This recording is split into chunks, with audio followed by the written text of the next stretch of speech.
Sementara itu, Saudara Badan Narkotika Nasional kembali menemukan ladang ganja seluas 6,5 hektar di 6 titik lokasi kawasan perbukitan Desa Tepin Resep, Kecamatan Sawang, Aceh Utara, Aceh, Kamis siang.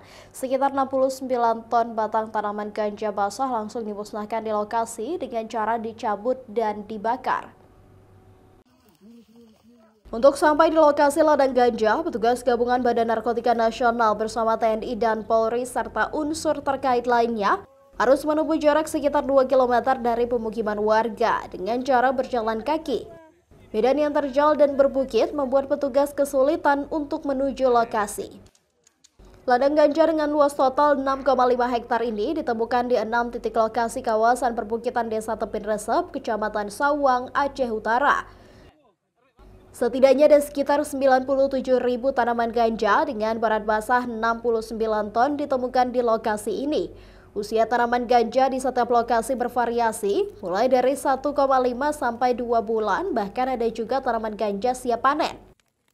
Tanaman haram tersebut langsung dimusnahkan di lokasi dengan cara dicabut satu persatu, kemudian dikumpulkan dan dibakar. Pemusnahan tanaman ilegal ini melibatkan sekitar 151 petugas GAP-GAP dari BNN, TNI Polri, pemerintah daerah, serta unsur terkait lainnya.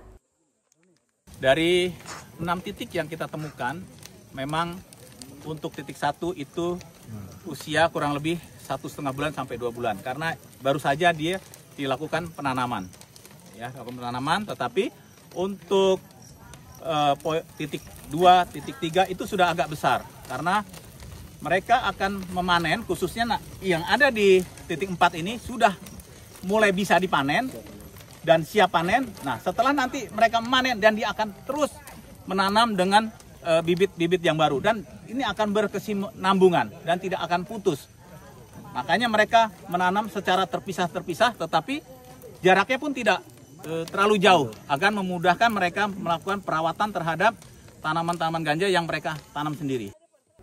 Temuan ladang ganja di wilayah ini menjadi perhatian khusus BNN RI untuk memperkuat program alternatif development secara lebih intensif melalui pelatihan keterampilan dan pendampingan. Dengan harapan agar masyarakat dapat beralih dari tanaman ganja menuju komoditas pertanian yang legal, produktif, dan bernilai ekonomi. Sikri Maulana, Kompas TV, Aceh Utara, Aceh.